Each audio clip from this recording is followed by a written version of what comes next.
Friends, उद्या 2 तारीख आहे, आजीचं वर्ष श्राद्ध. मी आले मम्मीकडे आणि इकडे झाली आहे स्वयंपाकाची तयारी चालू.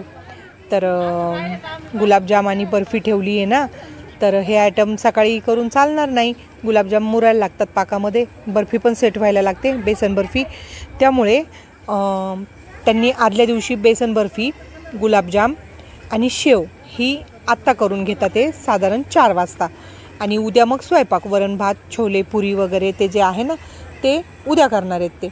तर अशा पद्धतीने स्वयंपाकाची तयारी सुरू झाली आहे. त्यांनी सगळी जेव्हा त्यांनी गॅस लावले तेव्हा विधिवत पूजा वगैरे केली, कलश भरण वगैरे केलं आणि स्वयंपाकाला सुरुवात झाली. इकडे झाला आहे गुलाबजामचा पाक आणि इकडे बघू शकता तुम्ही खवा आलेला आहे आणि साधारण 17 किलोचे गुलाबजाम आहेत. तर खवा आला आहे, आता त्यांची तयारी सुरू झाली आहे.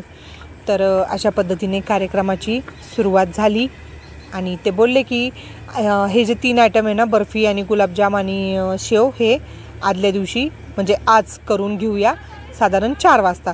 त्यांची इथे भांडी वगैरे सगळं त्यांनी आणलं आहे आणि सुरुवात केलेली आहे. तर त्यांनी अगोदर बेसन भाजून घेतलं आहे आणि बर्फी वगैरे सेट करून घेतली आहे. त्यानंतर पाक करायला घेतला आहे आणि मग त्यानंतर गुलाबजाम करायला घेणार. तर सगळे पाहुणे आलेले आहे. पाहुणे म्हणजे माझी बहीण आलेली आहे कोल्हापूरची. ही माझी बहीण आहे विद्या, कोल्हापूरला असते ती. तर तिचे 2 मुलं ती आलेली आहे. हे बघा इकडे मॉलिश चालू आहे, कारण तिला इतका थकवा आला आहे ना, तर बोलत होती की थोडासा हेड मसाज कर. तर त्यांचं चाललं होतं तिकडे आणि ते असं छानपैकी तयारी आपल्या आजीच्या श्राद्धाच्या स्वयंपाकाची चालू आहे. हा तिचा मोठा मुलगा आहे भावेश, ती मुलगी आहे निकिता.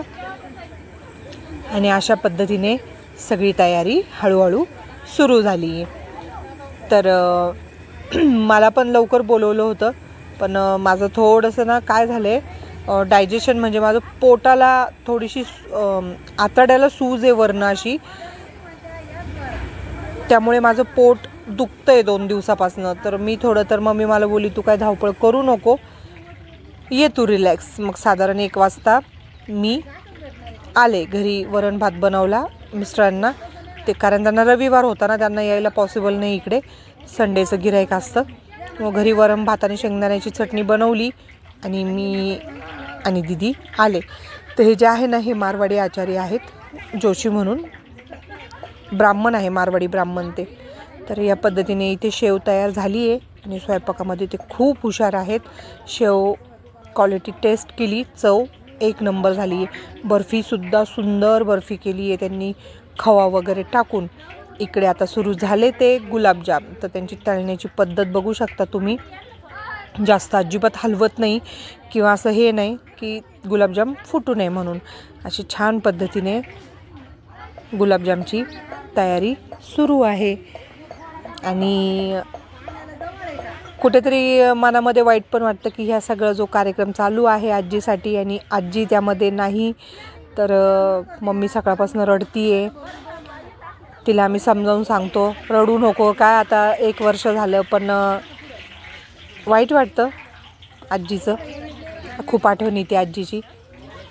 आणि यांचे काय म्हणतात ना, कारागीर म्हणजे हे जे आचारी लोक असतात यांची टॅक्ट, आपल्याकडनं तरी लहान मोठा गोळा होईल गुलाबजामचा, पण यांच्याकडनं फ्रेंड्स होणार नाही. एकसारखे करतात ते आणि इतकं छान करतात. आणि सांगतात ते आम्ही इव्हेंट वगैरे असं किंवा आपलं घरामध्ये जर लग्न कार्य असेल तर ते आपल्या घरामध्ये येऊन आपल्याला स्वयंपाक बनवून देतात, दिवाळीचा फराळ बनवून देतात, डेकोरेशन पण, असं सगळं त्या भाभी मला सांगत होत्या.